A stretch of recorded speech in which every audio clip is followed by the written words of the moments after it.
What's shaking?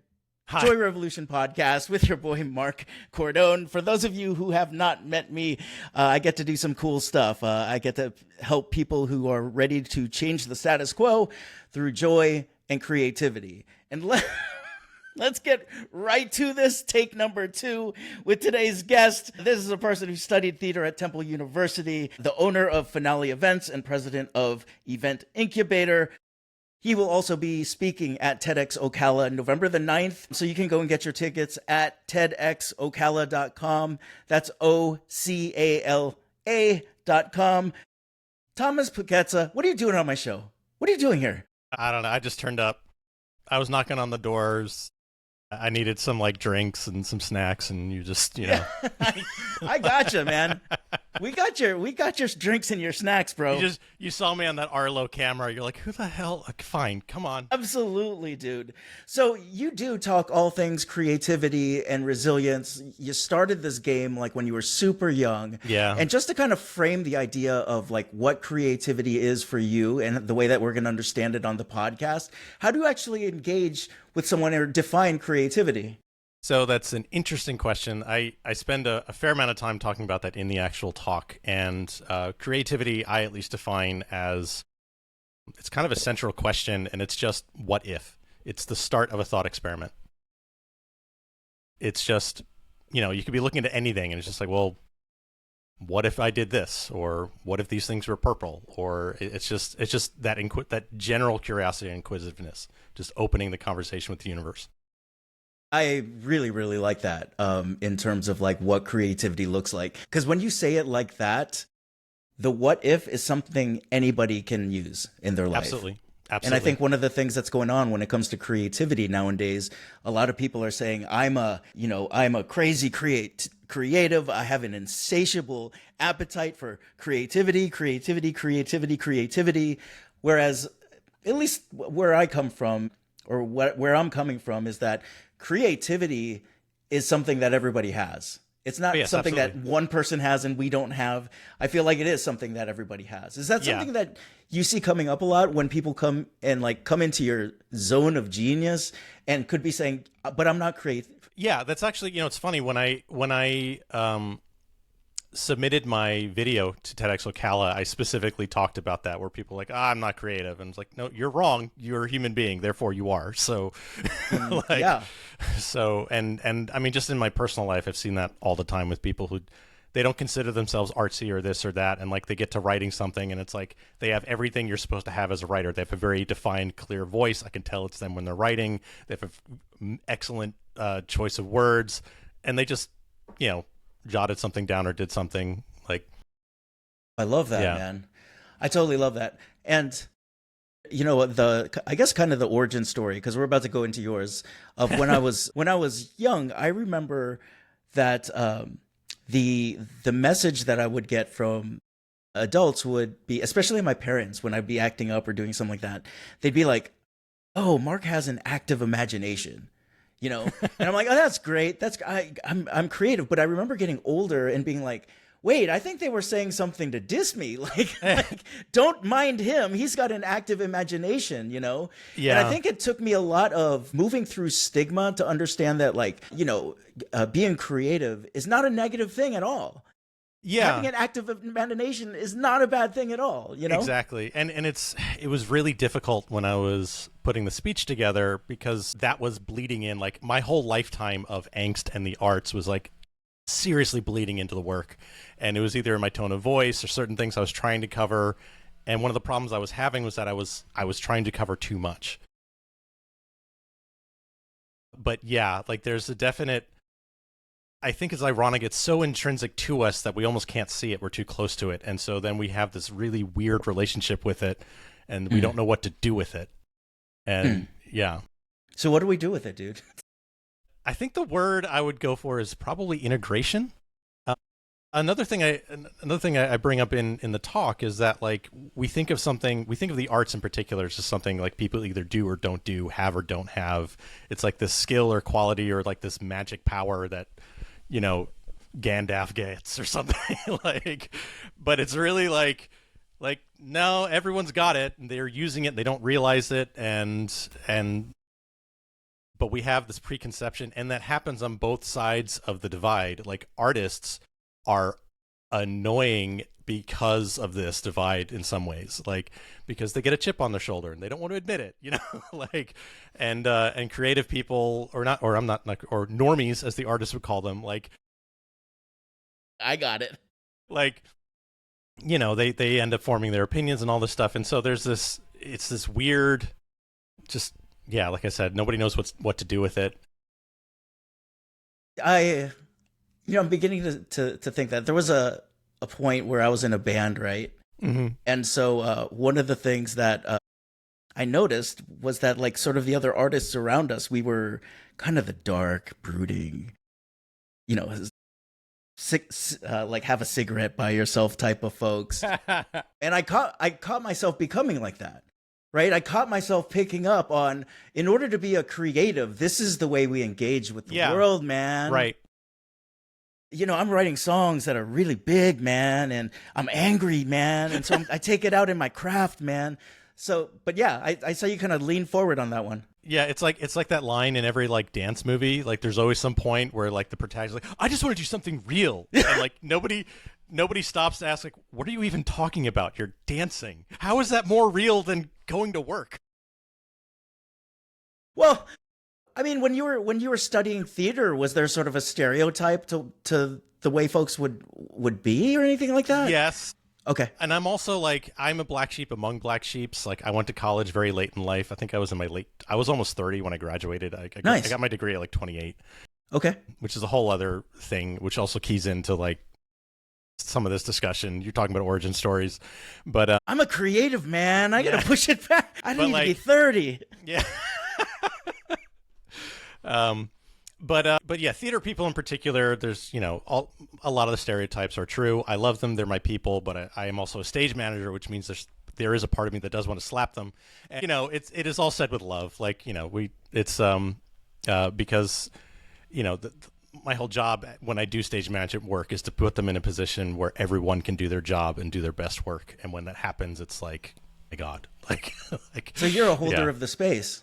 I think I've ended up that way. That sort of language I've heard, but to me, you're talking like hippie talk. Like, I just want to give people, like I said, I'm I'm a very strange theater film person. I'm in many ways a bad example of each, because, like, I'm only like sort of okay with musicals. I don't know a lot of the films. Like, I started out with film, and I was all about film and movies and stuff, but, like,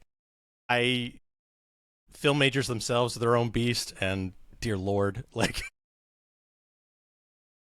well, but that goes into what you were saying before, where it's like the identity of the artist, where they take on this role, and it's almost like they're playing out this part, and they are so busy being the quote unquote artist that, one, they may or may not be making something, or two, they feel like they have to be right within their space to be a better artist than the other one. And it's like, dude, you're just making stuff. Like, it's simultaneously not that deep and way deeper than you think, but you really have to be authentically yourself to do anything.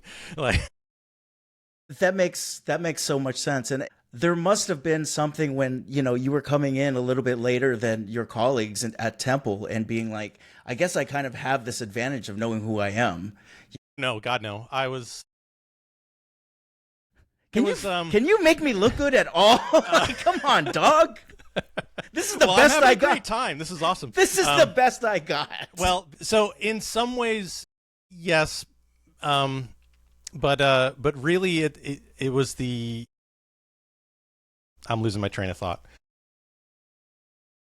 Say your question again, because I totally forgot myself. I don't remember. I just remember like that was the best question that I had for you. You're saying if I had an advantage for being an older student. Exactly. Maybe a perspective. It's so weird because at the time it doesn't feel like an advantage. Like, I ended up in Philadelphia because I was so gung-ho about moving out and being on my own and trying to do my own thing and just, like, standing on my 2 feet. And so, like, getting to Philadelphia was a major life accomplishment for me. And all I did was I ended up getting there, and I took a job I'd never done before, would have never done if you'd asked me. I ended up waiting tables, which at the time I was the most introverted, nerdy kid you could find. I was so, and it's like, movies make it out as like, oh, you're this nerd, but you're this genius this way. No, I was just awkward. I was super awkward, didn't know myself, but I was forced by the world, and I was so determined. I'm like, I am going to live in a box before I move back home. Literally. Yeah. And so I just made it work. And that was just like fast forwarding on the adulting a little bit. And so I had probably some perspective, but I was also very actively prolonging my adolescence as long as possible, which is probably why I fit in as well as I did. like, and so what it did give me was very strong opinions. And those strong opinions let me direct and produce my own shows while I was in college. So the classes were great. My professors were great. I learned a ton of stuff, but I really learned, like, I really got the juice worth the squeeze from producing my own shows. And that started because the Temple they would let you use their theater spaces if they weren't using it for anything else. And so there was this culture at the time, and I don't know if this continued after my class. I really hope it did. Everything just went blank. Are you still there? Yeah, I'm here. Okay. All right. Maybe that was my computer. Anyway, so Temple at the time had this like culture amongst the student body where we were all just self-producing shows. And I started with, so there's the Philadelphia Fringe Festival. That was the first sort of like real thing I produced. That was when I borrowed money from my best friend's parents. Oh, dude, what in the hell, dude? No, what I do like about what you're saying is you've got some stakes in this, man. Yeah, you're pulling money here. You're waiting tables. Like, you're coming out of your shell. Like, this is high stakes. This is high stakes stuff, man. Yeah, and the reason why I was so hell bent on getting out of my hometown was because I understood implicitly how poisonous a safe environment can be. And so, like, I was just watching, like, and it was also certain basic frustrations. Like, I'm in my early 20s and I'm trying to find work, and I'm working 2 jobs, and I can't break 30 hours between the two because there's so many students, there's so much labor that they just don't need it. And so I can't even get my own apartment. I can't do this, that, or the other. And so at one point, my friend who had been living in Philly, and he's just like, dude, just come up here. We'll get you a job. You'll get started. It'll be fine. And like, it was literally like, you know, moving to the big city, never been there before. And it was also like, I just have a connection to the Northeast anyway. So it was all just sort of lining up. So I'm imagining this, like, you know, small town person come into the big city wearing with their square suitcase, right? And then they do the move where they look up, and then the camera like has them going to circle. You know what I'm talking about? Yeah, it was. I don't know if I had a moment like that, but it was like, there were a couple of really defining ones. What was it? Hey, best friend's parents, can I have some money? That is badass right there. I don't know if it was, I didn't feel badass at the time. I was so scared. But yeah, so that was interesting too, because a classmate of mine wanted to put together an improv show. And not an improv show, just a comedy show, because I had met him through one of my classes, and we were going to do this thing. And then as it got closer and closer to like go time, and the plan I think was that he was going to try and get money from his parents or something. Like, we didn't have a budget, of course not. Mm-hmm. So like, he just couldn't muster up the gumption to ask his parents for money to do the show. Mm-hmm. And he couldn't also tell me that he wasn't going to get the money to do the show. And so it just sort of like crashed, and we had a very difficult conversation. And I'm still friends with him. I mean, like, you know, we've sorted it out. It was like 20 years ago at this point. But like, and like, oh God, I can't ask my parents for thousands of dollars. Screw you, man. I'm just gonna ask my best friend. Exactly. Do you get a text? It's like, hey Tom, what's your Venmo account? Because you got to fill mine up, bro. Amazing. Oh, go ahead. No, we're having like a light time here, but again, the stakes are so high, and I'm thinking about this. I'm thinking about like someone listening to this show, or you know, like we talked about pre-show, like that person in the table next to us. like sitting there and asking themselves, like, this is a big damn deal what he just did, but how do you manage? Like, where do you cut the line between like a leap and like a crazy crash? Does it make any sense? And That I'm is not a saying very that you good question. did, That but is a very good question. So, well, the first thing was I was always drawn to do things like that because, especially nowadays, like it is one of the few things available to people, man, woman, trans, whatever, like where we can test ourselves. Like back in the day, these crazy explorers, they would go up Mount Everest or they would go into unexplored territory. Part of that and part of the personality type was that it was them against the elements, them against the world, them seeing what they can do. And so just picking something to just punch that far above your weight, that teaches you things about life, and it completely changes you once you get on the other side of that. The first show I made, I'll be honest, it sucked. Like it was such a mess. I had 3 venues, which meant like 3 load-ins, 3 tech rehearsals, and these poor people following me on my first show, like it was nuts. And the show lost money, but I finished it. Like at the time, specifically at the time, it was like a neurosis where it's like you have all these half-done projects that never make it to the finish line. And so it was just me drawing that line in the sand being like, no, F you world, I'm finishing this. I don't care what happens. And the reason why I was able to borrow the money from my best friend's parents was because I told them exactly where it was coming from to pay them back. And because I was still in school, which meant I was getting, pretty substantial financial aid checks for living expenses. And I was living very cheaply. And so I could afford to sort of set this aside and sort of guarantee that at the very least they'll be made whole at the end of it.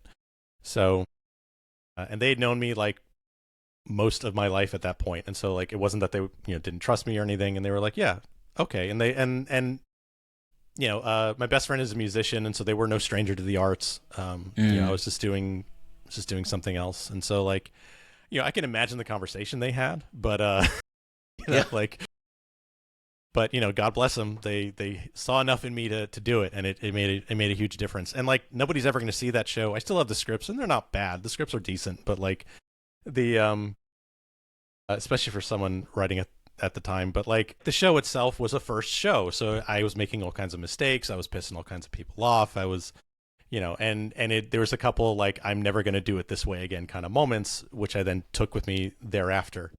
And so like you stare into the abyss and you don't blink. And then you realize I can keep doing this. Why don't you blink? Sure. And it's, at least as I'm hearing this, it just wasn't like, I'm going to do the crazy thing in my life and I'm going to go jump off the side. Like It feels very grounded, where it's like, this feels like a risk, but to mitigate the risk, like I'm going to stay grounded. This is how the money's going to get back. This is sort of what I have planned. I think it ends up there. Mm-hmm. This is again why I say I can be a pretty black sheepish kind of theater person, because like this is why people get annoyed with actors. This is why people get annoyed with artists, quote unquote, because like it's all the dreaminess, it's all the head in the cloud stuff, and you have to be able to ground it. You have to be able to keep your feet on the ground in order to get anything done. And so that was also a really big lesson where like, even though we're not doing much, it was all black box theater. It was all just, whatever the actors could bring to it and a couple well-placed props and sound cues. But like, even that makes really incredible moments.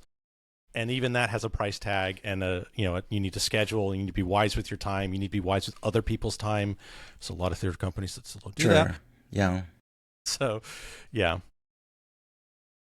I want to go back to when you were a little one, because you were already showing signs of creativity from the standpoint of you're already writing stories at this time. Like, talk about that. Yeah. So it's funny because like that just sort of became the logical introduction to the speech. So I remember, and the big thing for me was that there was no swelling music. There was no like defining moment.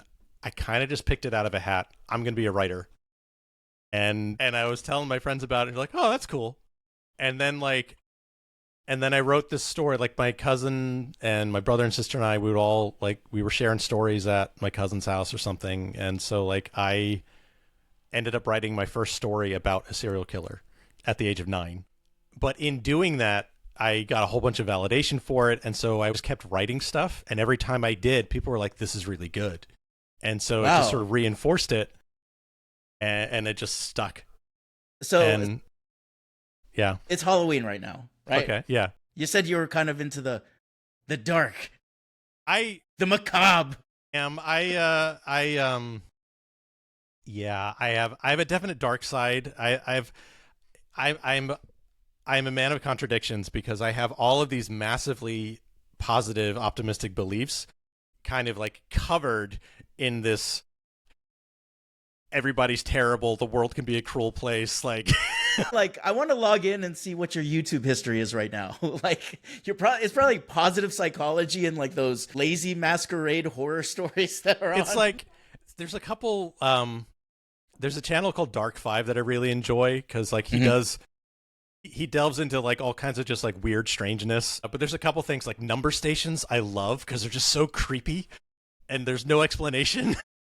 Number station? I think I'm gonna have to go and look at that. They date to like the Cold War era. They're probably just spies talking to each other, but it's all like shortwave radio, so you get like the waves and the static, and it sounds otherworldly, and there's no explanation given. It's just these creepy records played that have like song tones, and then these like foreigners counting off numbers like five. Yeah. I've heard that 3. before. I hope that anyone who's watching the YouTube just saw his eyeballs pop out like that. That was scary. But tell me about like a 9-year-old you and like what was that? Like what was the first story that you remember really being super proud of, and like what was that story arc? Like what was going on in that story? So the first one, my sister was a huge, and still is, like a huge horror movie buff. Like she loves horror movies. So she would talk about like Poltergeist and like Nightmare on Elm Street and Halloween and Friday the 13th. Like that's what I was steeped in when I wrote that story. And it was so what a 9-year-old would write. It was like this hooded killer, he had a claw hand, and he was going after this kid named Billy in his house. Didn't actually kill anyone, didn't do it. It was just like, oh, there's someone in the house. Yeah, that's what I'm talking about. Like, and I don't remember details, and it's like that horrible, like 9-year-old cursive, like just like, but. Did you write it on those like papers with the like dash marks in it so you could use the capitalized? Pretty close. It was definitely like school loose leaf paper, like loose leaf. I haven't heard that term. Like.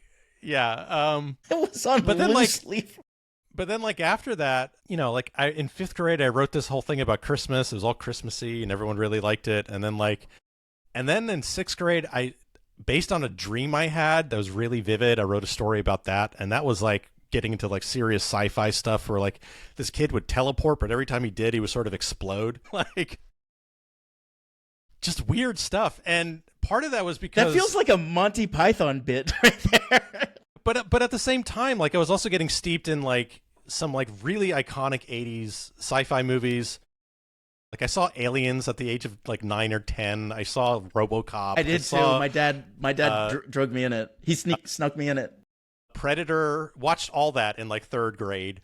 And then also, like, my brother was an avid comic book reader, and he would specifically sit me down and show me all the comic books. And so, like, I was getting this education in, like, strange fiction, weird fiction, nerdy stuff. Like, it was just sort of always ingrained in me. And I was always, like... But again, I always had, like, 1 foot in, 1 foot out. And so I was well-versed in the world and familiar, but I would go and do, like, other things, too. Like, I played, like, you know, like, Little League and all kinds of other stuff. And so it was, like... Nice. Just enough to make everything just a little bit different. So I wasn't just writing directly about superheroes and things like that. Like... Got it. Yeah. D&D? Were we into D&D? Dude, look at my background. Like, these are all D&D books. Yeah, it's so... I didn't even see that. That guy was the conclusion of a campaign. That's to scale. I wanted to write... Love it. Him, and I wanted something kaiju sized for them to fight. And of course, like all players do, they didn't fight him. Love it. Yeah, I spent 20 hours making that rock monster, and of course they made all the decisions not to fight him. So Yeah, but yeah, like probably about like 10 years ago at this point. So I got into making like terrain and scenery, and so like this is like a job board where they can get stuff. My gosh. Yeah. How cool is that? Yeah, it started with like tiles and things like that. That the Encanto house, my wife asked me to make that for a charity, and it's all because of the skills it's all the skills I learned making gaming terrain. That was I love it, ridiculous. Man. What are we that talking like here? 60 hours. My God. How cool is it, though? How cool is that, man? Yeah. I want to talk about this for a second. This is just an I statement, but like maybe you agree, disagree with it. But like there's something about the thing like creativity that it hits so much more emotionally than some other things. Like, for example, someone will be saying something and I'm like, yeah, I absolutely believe it. But then when it's in like song form, like tears, bro. Like, or when, you know, in terms of like, so what is, like, how do you interact with something like that? Like, what does that look like, feel like when you're creating? I know that you're a coach, to see other people creating. And I just, it's beautiful. Yeah. I figured that's one of the bigger payoffs.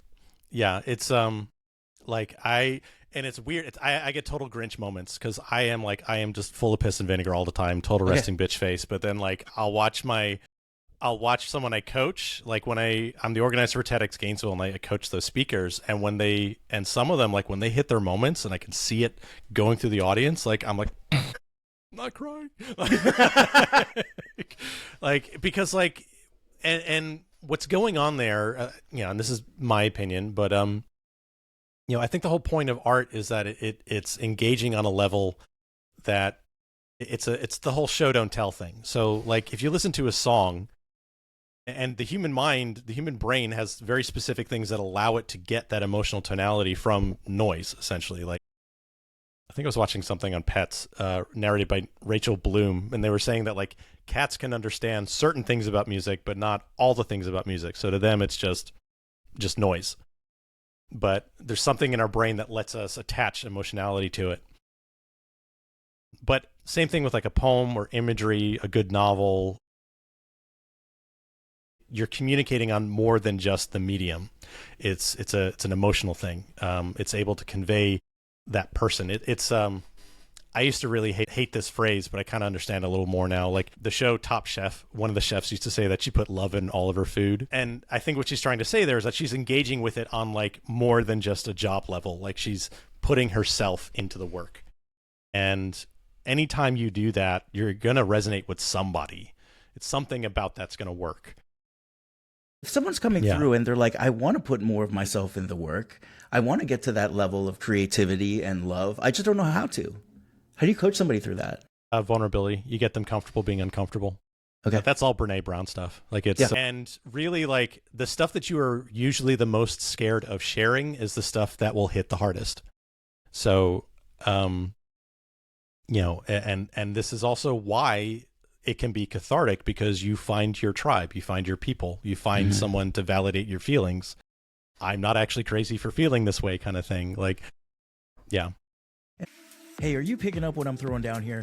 Are you digging the Joy Revolution podcast? If so, I invite you to subscribe on this platform. Now, if you want more, I have an online community called The Underground. It's free to sign up. In there, you'll find mini courses inspired by podcasts like this one. You get to connect with other community members. I'm in there. The link's in the description. Let's get back to the episode. And probably as a coach or someone who interfaces with folks who want to be creative, but they don't know that they already are creative, that must be like double bonus for you, like to see someone come through and push through it. And I can't see why you wouldn't be teared up or verklempt as a result of something like that. Yeah, absolutely. Absolutely. Because it also becomes so meaningful for them. They learn this whole different thing about themselves that they didn't know was there before. You have to balance practicalities. You're always in a tough position as a, as an artsy person. Like you don't ever want to tell someone they suck, even if they do. Because that's often not the point. If you're in a context, like if you're opening a Broadway show, like, you got to be on your A game. But if you're workshopping, if you're developing, if you're doing something, and this is why I totally changed my mind on community theater. When I graduated college, community theater was almost like a bad word. It was like, whatever. But then I joined a community theater And the way I did was this dude totally played to my snobbishness. He's like, he got a play into an off-Broadway festival, and he's like, dude, we could use your help on this thing. And so I ended up doing a bunch of shows with them, and then I got to understand what community theater actually is. And so I would watch actors start out, frankly, being terrible actors. Third, fourth show in, they're amazing because they went through the process and they gave it their all every time. And so, you know, like, I'm thinking of the movie Waiting for Goffman right now. Yeah, exactly. And so, like, you know, the whole thing I kept coming back to is like, it's not my place to say, you know, what this person's future is in this field. And so, you know, there's always ways you can tell if someone approved or not. If you hear like good work, they probably didn't like what you did, but they at least have the respect that you went out and did it. Like, got it. You know. I want to talk about failure while we're going through this right now. You know, I know you talk about failure being just a part of growth, you know, but also like this is something in which when somebody, like you were talking about, like the first time that you're hearing nice work is probably a failure, you know. Yeah. So how do you nestle that in the process of growth?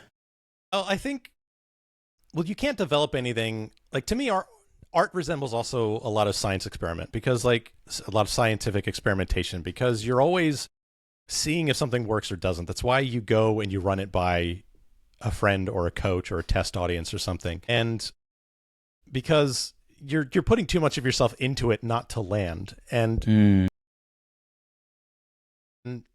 I always said this about community theater. We're not getting paid. So if you're going to do this, you better give it your all. Like, don't waste anyone's time. Like, that includes everyone around you. Like, exactly. Like, don't just be here because it's a party. Like, that's not fair to anybody. But like, creativity's iterative. It is by definition, you do it in stages and drafts, and you never knock it out of the park on the first time. So like, there's like stages of failure. There's definitions. There's personal and professional definitions of failure. You could have one of the shows I did with the community theater was amazing, with a capital amazing. It was awesome. Some of the best work I've done with these people, and almost nobody went to see it. It was like, my joke is that it was the Oscar bid show, because like a couple people saw it. Everyone who saw it was like crying on their way out, but it was just such a weird thing to describe. And so like, it just didn't, whatever the marketing was, not that there's any marketing to be done for community theaters anyway, but like, it didn't grab. Sure. But no, I guess a person who is engaging in the creative process, right? Because you're right. There's so many ways to look at failure, you know. I think that's in the notes that you gave me. Like, I think that's what I was picking up on. That there's like failure in terms of the journey of the person, running with creativity. Failure is part of it, and like going back to your previous question of like the high stakes stuff, where it's just like, I need to make this work, or I don't have any money. Like, well, I mean, I can't think of anyone who's directly done that. I'm sure it happens. Mm-hmm. My advice would be not to do that. Like, you always want it to be you want to have some sort of safety. You want to have some sort of respect for your surroundings. But ultimately, there was a time in Philly when I couldn't get a restaurant job to save my life. Suddenly, just nobody would hire me. And I was having like, what's going on, one of those things. And like, I knew I had to make a decision, do something, figure something out. But I was almost like, it was like this strange time. This was one of those moments. I don't know if you want to put music to it or whatever, but I was just like, I'm not going to be homeless. It's just not going to happen. Like, I know that there's 4 million people in this city who need help with something, or I am, you know, a living, breathing, thinking human being. I can figure this problem out. I don't have the answer today, but that doesn't mean I won't tomorrow. So there's a lot of faith that goes into it. I am not someone to talk to about faith. But there are times you just have to be like, dude, you just gotta trust. You just messed up my scene here, buddy. Like, this was gonna be like the top thing on my Instagram reel. Yeah. Now the music I put in is like Benny Hill. No, it's all good. I think when I was writing those notes, it was like whatever you're scared of that failure being, it almost never is. Whatever you're scared of happening almost never happens. And even if it does, miraculously you make it through. Like one of my first job out of college was at an inpatient mental health hospital. And one of the biggest things that taught me was, is anyone dying? No, you're fine. So all kinds of weirdness can be going on around you. Completely. But if we're all here and we're all living and breathing and relatively happy, we can make it through. Use that one on the TEDxOcala stage. I'm going to give a big applause for that one. Yeah. No, it makes sense. And again, you're coming back with the whole resiliency thing, you know? I also know you talk about like repetition. Like, don't give up until you've done the repetition, you know? And so what would that look like in terms of somebody who's listening to this being like, well, what does he mean by repetition? I've done this over and over and over again, and I'm frustrated. I want to leave. There's levels. Like on an individual project, we're talking about the unsexy things that nobody likes to really admit. Like we all watch these YouTube videos, and it's like David Goggins going like, "I duct tape myself to a rocket ship," and some guy was like, "Why'd you do that?" And I'm like, "Why aren't you doing that?" You can't just browbeat the universe into making genius, because that's essentially what all of those things come down to. It's just like grind. Like yes, there's a time and place for that. But like for me, someone who's like, you know, my Eastern European ancestry, you just suffer through quietly and you get to the other side much more effectively, because that's way more low energy than just like punching and fighting the whole time. So on a project level, like it's not going to be anywhere near good until you're like your third or fourth draft. And so when I'm and I had to do this on the TED Talk that I'm giving, where like sometimes, doesn't happen all the time, but occasionally, and they always get freaked out when I say this, but I'll be like, blow it all up and start over. And I'm going to make sure I like edit this and put it out really quickly and send it to Manal, and the executive producer of the TEDxOcala. And what I mean by that isn't like abandon everything. What that usually means is that like what you have here, you have the components, but something's not quite working. So we need to re-examine this, and we need to come from a fresh direction. Because what happens is that if you start working through something over and over again, like you get entrenched in ways of delivery and messaging and the way. And so when I blew my speech up and started over, things that I had placed in the immediate beginning were now like 2/3 in, because that's where they should have been. Yeah. And so it's like what you've done is you've given yourself building blocks and you're just rebuilding a better skyscraper. So I love that. And I mean, what you're talking about is nothing is truly wasted. Right. You know, exactly. It's rearranged. Maybe it helped develop the talk, but it's time to take it out. Right.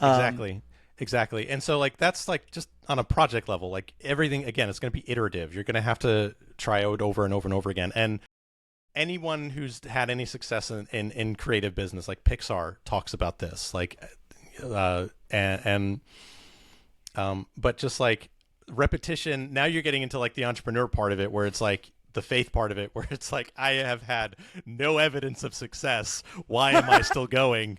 And that's when like, you got to understand the game you're playing. We get brought up on this, and this was something I had to sort of make decisions on when doing the talk, because like I think one of the reasons why we have a weird relationship with creativity is that like we have this American Idol, like The Voice relationship, where it's like some guy's going to give us permission to do stuff and it's going to be great. I'm going to be rich and famous and I won't have to worry about anything. No, not at all. Like you still have obligations to your family, to your friends, to your spouses. Completely. Like, just because you're creative, it doesn't give you the right to just like suck all the energy out of the room. Like, oh, so good. Yeah. Like totally. So the repetition there, it's like you might be going for a long time. And the nice thing is that like we're seeing good examples of how like podcasting or YouTube channels or people who get Patreons or whatever the platform is, they just exist long enough and they'll start with like a hobby, and that hobby gets strong enough, their audience gets passionate enough, they get enough support where they're like, I can quit my job. And that's a much more realistic way to do it. There's a woman, and she's one of my favorite people on earth. Her name's Emily Best, and she runs several companies, but one of the ones that she does is Seed and Spark, and it's so that independent filmmakers can fund their movies. And cool. She has a whole design on how to do that successfully, and she has, I think, the best track record for that thing, like in the crowdfunding space. Yeah. But she talks about that all the time, where it's like you're designing your life, but like you still have responsibilities, and so it's a business plan, and that if you are in the arts and you want to make a living in the arts, congratulations, you're an entrepreneur. Period. End of stop. End of sentence. Full stop. Don't talk to me about the conflict between art and commerce. There is none. Art is commerce. That is so rad. Yeah. Yeah. And that shouldn't even be a hard pill to swallow, because even major Hollywood actors have to do this. They make the big movie. Glenn Close did Guardians of the Galaxy so she could do indie movies. It happens on every level. It's not a bad thing. Just do the thing. You're still going to have fun. Like, it's still doing the work. So that is so rad, man. That is really cool. And so, like, I think it's also just sort of accepting that these things aren't right or wrong. It's not like the movie Footloose. Like, you don't have to. I just want to do something real. Like, you're doing something real. You're in the game. It's real. It's all real. I learned it from watching you, Dad. You know, like, yeah. So, well, I'm curious about this. To look at your TEDx journey from a third person, maybe even a coach viewpoint, taking more of objectivity. Like, what are some of the points in which you did get to look at this from the standpoint of creativity, you know, or you came in, then you had to sculpt down, or, you know, you had to think about the commerce side of things, you know, how am I going to get this out there? So, like, what are some of the decisions that you made or that you coached yourself on? First decision I made, because TEDxOcala provided a coach, and I worked with an additional coach, which is not unheard of. When I organize TEDx Gainesville, like, I will coach the speakers, and they'll tell me they have coaches in the back end. Good. Yep. I want that. It's a dedication to the cause. And it's a second set of eyes. So they might get an idea that's better than mine. Awesome. Put it in the speech. I don't have any attachment to it. So the first thing is just priming up and preparing properly. You know, just arming yourself in the best way possible. The other thing was understanding that, like, nothing I write is Hoyle. Nothing is sacred. Nothing is in stone, which is why I was able and willing. In fact, my coach was like, "Don't blow it up. What are you talking about?" And I was like, "No, that's not what I'm like." Like, I think I'm misspeaking. Like, I'm not starting completely over, but I need to. Yeah. It was also like, there was one practice session where I had gotten to a point where at the time I liked it, and I read it aloud just for practicing to myself, and I was coming in at like 20 minutes, like way over time. And I couldn't for the life of me think of what to cut. I was just like, I don't know, it all fits together. And excuse me. So what was going on there was the same thing I tell the speakers when I coach them for my TEDx event, which is like, you have just enough time to give them one idea once. Completely. So, but I had like upwards of 3 going on, all interplaying. And if I'm doing like a 30, 40 hour long show, fine, great. I can even put in all the jokes I wanted, because I had jokes all over the place. I was like practically stand-up comedy man. But what, it didn't really come together until like, and so I gave this thing to a group of Toastmasters, read my speech out. It was 15 minutes that time, because I'm trying to stay within time, and I'm racing through it, just trying to get to the finish line. And somebody described it. She's like, it kind of feels like I'm on a roller coaster, and I can barely keep up with you. And you come up with this when you're doing anything, where like, when the audience says something, like, listen to them. Like, it's very tempting to be like, you just don't get my art, man. You're just not smart enough. And you're like, no. That's not their problem. That's your problem as the person creating the thing. It has to read. In theater school, one of my acting teachers, this would come up a lot in acting class, where like the student actor would be doing all of this acting work, and they would tell the teacher about, I was doing all these things and I was trying to put myself in the position, and the teacher's like, yeah, but I got none of that from your performance. It wasn't reading. So therefore, all of that work was useless. Yeah. And he was saying it in a nicer way than that. But like, that's what the message was. And so that I was having one of those moments where it's like, that's not their problem. It's my problem. I need to distill this down.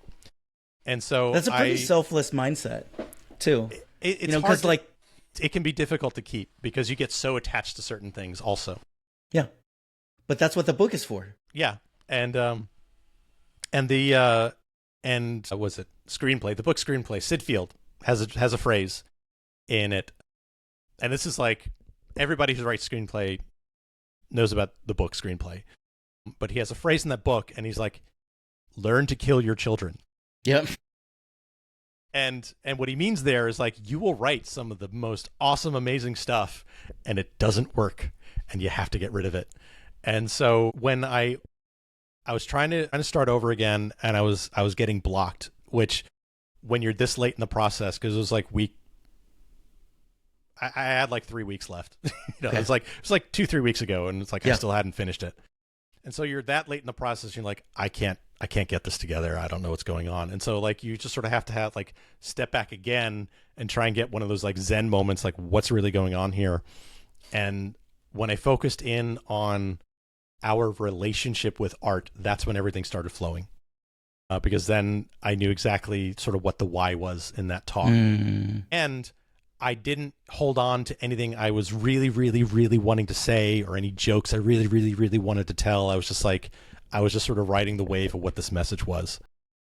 And so it came out in this way that like, it's kind of surprising even for me, because like I said, I'm just full of piss and vinegar all the time. It's a very, very positive, hopeful message, which is great because I wholeheartedly believe it. It's all buried in there somewhere. Like I said, that creamy center that exists.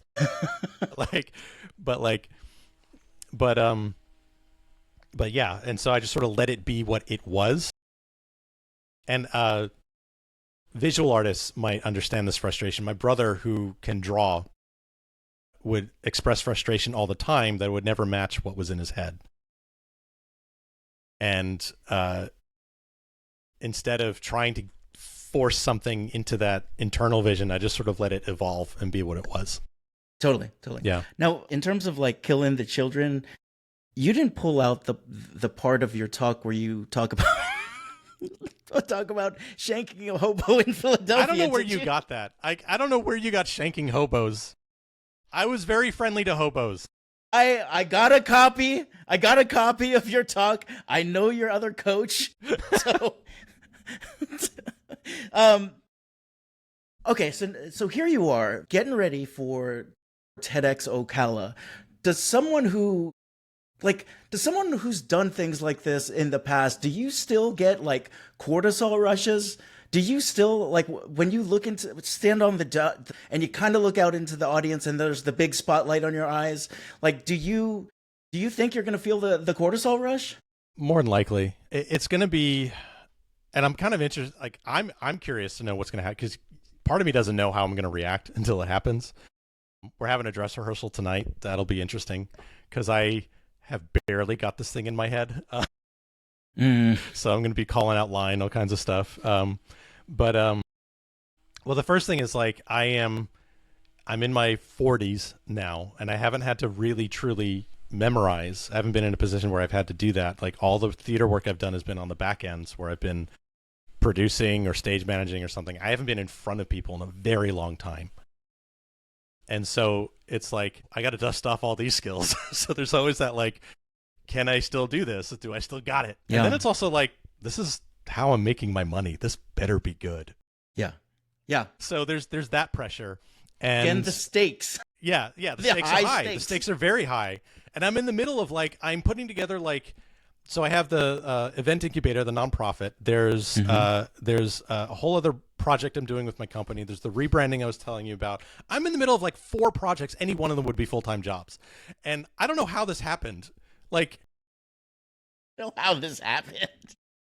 I specifically Why am I here? tried to like not have stuff like this happen, and like here I am. So like I am running around just like spinning plates in the middle of doing this, and so it's like I have to like steal time from myself to get it all done. Dude. Yeah. So this has to work. It has to work. But again, I have to find that Zen moment and just sort of relax, where like I'm gonna have the time, because one of the ways I ensure that I memorize is I'll write it longhand, and so like I have time where I can do that. And because I've been working with the text for so long, I'm discovering happily that a lot of it is still rolling around in my head pretty easily. Yeah. Fortunately, I was able to do that. I feel like there's a part of the process too where you do hit that wall? Because you're kind of talking about that earlier on. You got hit that wall and you needed to step back. It feels like with a lot of the projects that we do that have to do with anything creative, it does feel like you hit that wall and it's part of the process and you keep going through. Yeah, and a woman I used to work with at the community theater I worked with, the Crosstown Repertory Theater. This would drive me nuts when she would say it. She would say, like, you have the show, you lose the show, you have the show again. And at the time, we're in the middle of tech rehearsal, so losing the show meant like nobody knew what was going on. So can't I just lose the show? Do I have to have that show? But as a metaphor, it makes sense in a lot of different ways. Where like you get too close to it, you get too into it, you get just sort of burnt out on it. I try and time things when I work with speakers so that I don't over rehearse them, because then they're not bored with it, or it's not flat to them anymore, or something. Like, it's still exciting. Mm-hmm.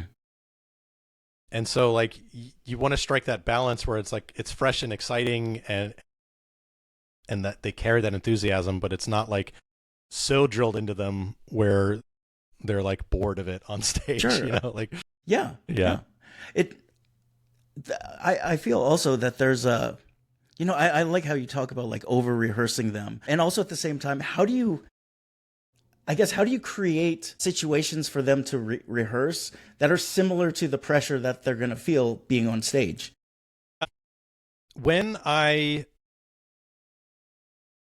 So the simple answer is a dress rehearsal. Okay.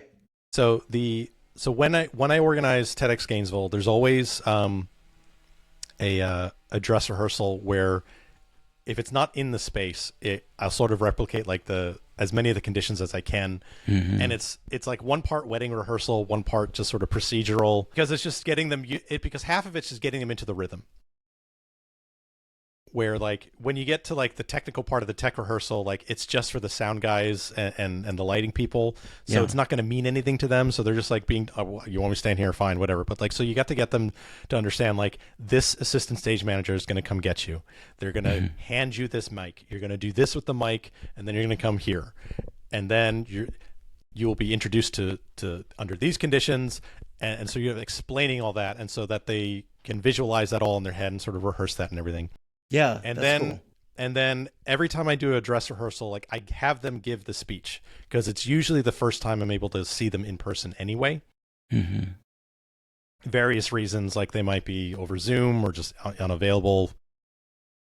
And so it's the first time I have them physically in the space where I can give them physical notes too, because that's important too, where like you need to learn how to interact with the actual performance space so to get the most mileage out of what you're doing. You know, how do you energetically fill the space? That sort of stuff. Mm-hmm. Are you can we all see your face? That kind of thing. Mm-hmm. And then, fortunately, because they've been working with it for so long, like that's usually enough to get them going. And then, right. Okay. And then once they're in the space and like during a load in or something like that, like they can kind of go around, explore, do everything there. Yeah. And then, I feel like it's giving them the information so there are no surprises. Yes. Information's incredibly important. I try and do everything early. I try and have like 4 different ways they can get news. Like and that just comes from, making shows a lot, just kind of knowing what people will need.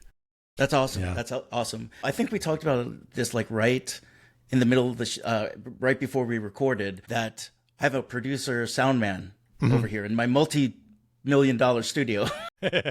His name is Manny, and he is asking me right now if you would like to play a game. Yes. Is this like war games? Is this global thermonuclear war, or is this better? It's better. No, I do have to tell you that I have 136 episodes of this. Ooh. And in this game, only 2 people have won. Yes. And no further pressure. No pressure. But the other people who won were Annie and Tiffany from your TEDx cohort. So like, not only did we have everyone else fail, but the TEDx people have gotten it right. So no pressure on you. Okay. Like, there's no win if you get this wrong from if you Manny said shut up and ask the questions. All right. 42. All right. That is the right answer. Okay. So he's gonna tell me the prompt. You're gonna answer it, and then he's gonna tell me if you get it right or you get it wrong. And what he wants you to know, he wants to know, because my company is the Joy Revolution, how you embody joy. And so it's a fill in the blank. It can be a one-word answer, or it can be like a full-on soliloquy. Whatever it is that you choose to do, he does rate you based on the soliloquy or the one. Well, it's a good thing I studied acting. Exactly, right? So, question number 1. All right, he's ready. He's going like this. So, question number 1 is this. Joy smells like... good food. Joy smells like good food. He needs more details. What good food? So, cop-out answer, it depends, but it still works because food brings people together. Food is the way that people unite. Food is something very almost spiritual. And so if you can get a group of people and you work together and you share a meal while you're all in the trenches together, you have made a band of brothers. That is joyous. Interesting, because Manny is holding a picnic basket. And he's taking out fresh shepherd's pie. You know what? If you eat shepherd's pie while you're in a tech rehearsal, that's the best shepherd's pie you're ever going to have. Well, what's funny is like a group wearing lederhosen is dancing in. He absolutely agrees. Joy does smell like good food. +1. Congratulations, my friend. Awesome. I figured I'd win. He didn't hear that because he was with the people in the lederhosen. All right. 1 point for you. All right. Joy tastes like happy. Joy tastes like happiness. That's a stupid answer. Let me get a better one. I don't know. I'm coming up with like cold, clean water. It's purifying. Purified water. It's like because it's purifying. He is reaching into his picnic basket again, and he's pulling out cold water, and he's also pulling out a sponge cake spelled in the likeness of the word happy, and he's licking it. He's licking it. You nailed both of those, dude. Okay, you're up 2-0. 2-0. I don't think even the TEDxOcala people before you were up 2-0. All right. Joy sounds like... Joy sounds like the kind of music that reaches inside you and gives you goosebumps and makes you cry happily. Manny is pulling out one of those 1980s ghetto blasters. You know, the ones you would put on your shoulder. It's that song where, you know, it just hits you just right, and like for those 4 or 5 minutes, you were a completely supercharged person. Well, interestingly enough, putting a single of Milli Vanilli's "Blame It on the Rain," and he's saying, "How did you know? How did you know that that's what joy sounds like?" Okay, bro, you're up 3-0. 2 more questions to go. Don't mess this up, dude. Let me just say that you're in a good place. All right. Joy looks like.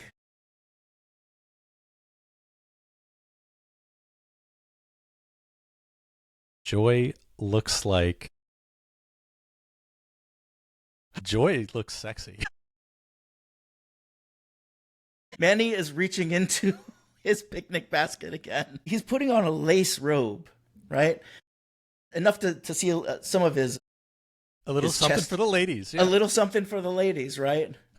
And now he's ripping it open because he wants to be sexy. There's a lot of something for the ladies. Exactly, right? He said it doesn't feel right, though. He doesn't like it. Minus 1,000 points. You humiliated Manny. Well, all right. Manny's entitled to his incorrect opinion. And minus another 1,000 he gave you. So now You're behind 1,997 points going into the final question. All right. That may be Redeeming question. It's time to redeem yourself. Yeah. All right. You might know this one. Joy feels like.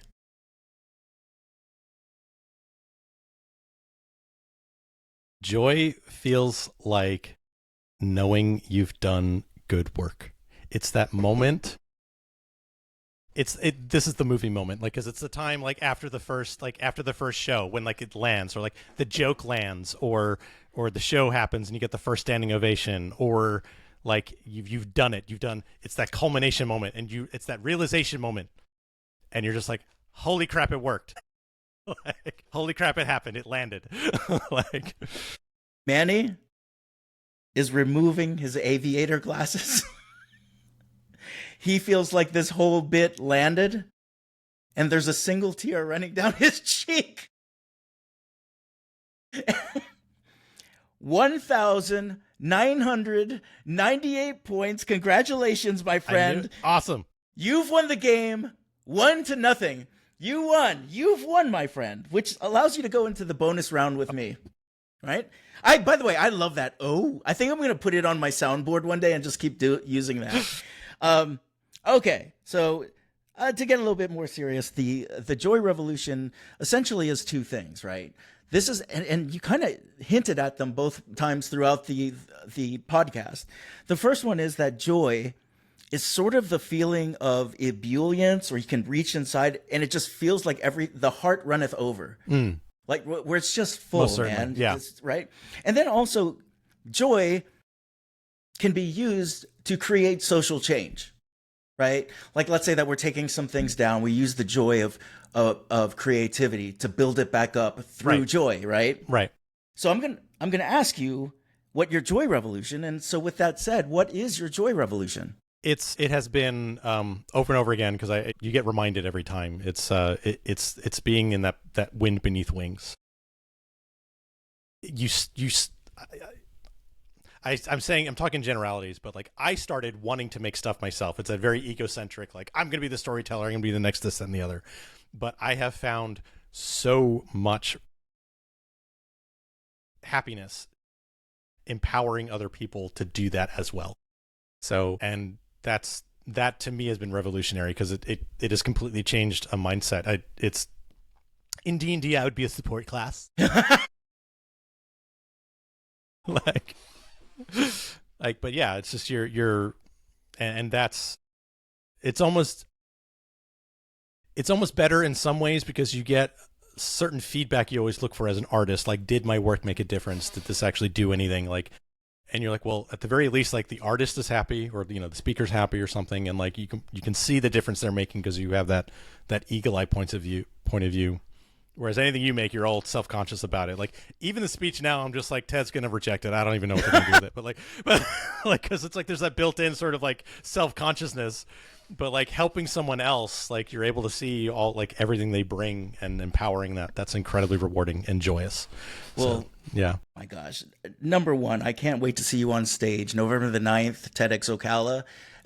If y'all want to watch Thomas as well, TEDxOcala.com. Thomas, I've loved playing with you the past couple of minutes, right? It was worth every tech issue that we went through. And we went through many, my friend. Couple of them, yeah.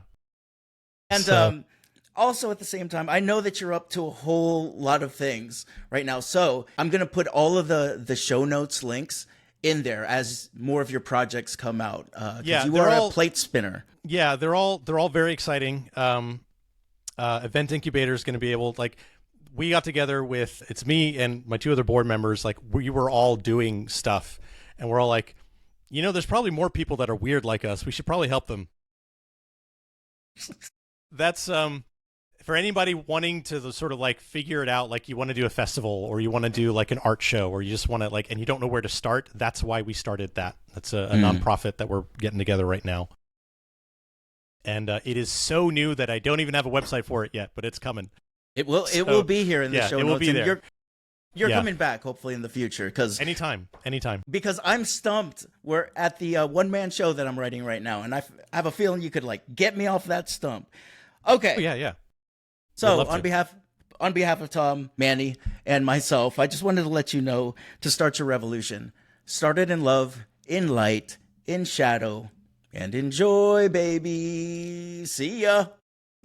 All right, this wraps up another episode of the Joy Revolution podcast. Thank you so much for listening. And since you made it this far, go ahead and hit subscribe. Now, if you want to hear more podcasts, or if you're ready to engage with a community who will support and challenge you, if you're ready to start your own Joy Revolution, head on over to my online community, The Underground. The link is in the description. It's free to sign up. I've got a bunch of resources in there, including my own Joy Revolution course. So until next time, I'm Mark Cordone Creative. Dig deep, and I'll see you in the underground.